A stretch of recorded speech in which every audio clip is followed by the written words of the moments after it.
A journey through breathtaking meadows, majestic mountains, and beautiful streams. A trek that's truly worth every moment.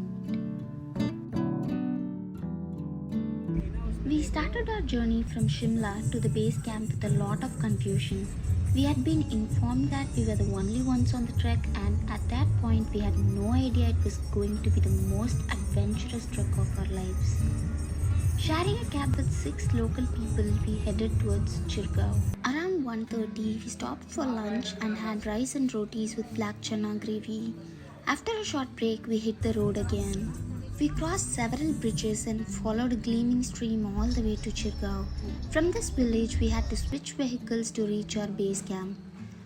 We quickly found a spot to grab some momos. It was only after placing our order that we realized a full plate had 12 pieces. Still, we managed to finish it all. It was just too good to resist. If you're planning to go on this trek, keep in mind that this village might be your last chance to stock up on snacks or anything else you might need. After enjoying our meal, our vehicle arrived and we walked about 800 meters to find it. Unexpectedly, it turned out to be a truck, already packed with people and goods. We had to put our luggage on top and sit on the boxes. At that moment, we didn't know it would become one of the most unforgettable adventures of our lives. It was evening and the sunset was just beautiful. The views, the colors of the sky, everything around us was amazing. Don't have the right words to describe how we felt. As time went on, it got colder and our bodies started aching. The road was tough and for the last 40 minutes there was no one around. It was completely dark and we had to rely on the moonlight to guide us. When we finally arrived, we felt so relieved and grateful. We stayed in a homestay meant for trekkers. The rooms were cozy and clean with a bed and thick woolen blankets. We were the only ones there, so it felt a bit like a thriller movie. Dinner was delicious and after such a tiring journey through the woods, it felt like heaven. The paneer and peas was so good. After eating, we were all set to rest and call it a day. It was a chilly but beautiful morning. We woke up, refreshed ourselves in the common bathrooms outside the stay, and left our extra bags in the room. We were all set for the trek. After breakfast, we began our first day of trekking. It's at nature. So just now we started the trek, which is Chandranahan Trek, which is half of Buran Ghati.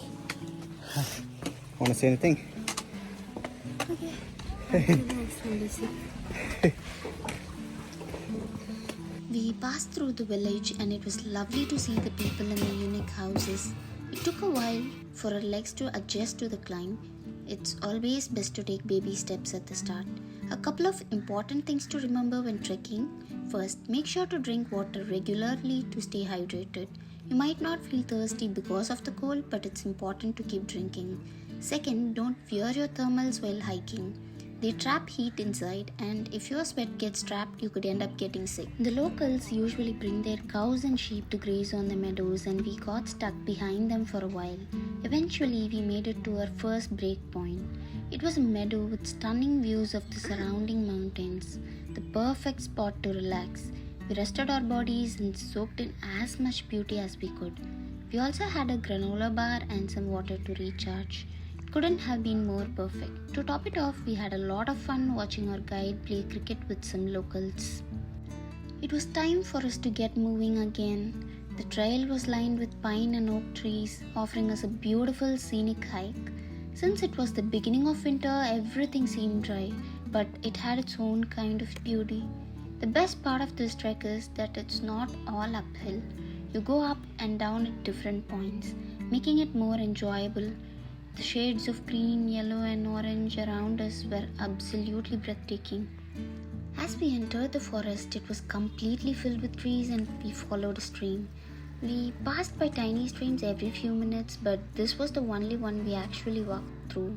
It wasn't a problem since there wasn't much water. We were on our way to Dayara Thatch for the day. The distance we had to cover was around 9 kilometers and it took about 6 to 7 hours. Walking through the forests and meadows was not just a physical journey for us, but an emotional experience.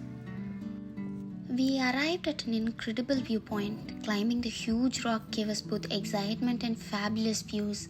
We had a wonderful time taking some of the best photos and videos of our trek. We continued our trek stepping on rocks.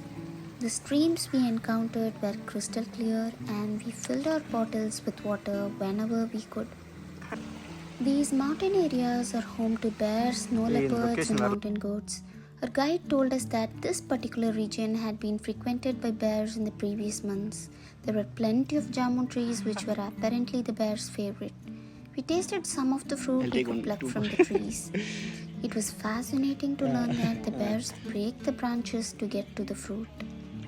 After enjoying the beautiful view, we resumed our trek through the rocky terrain.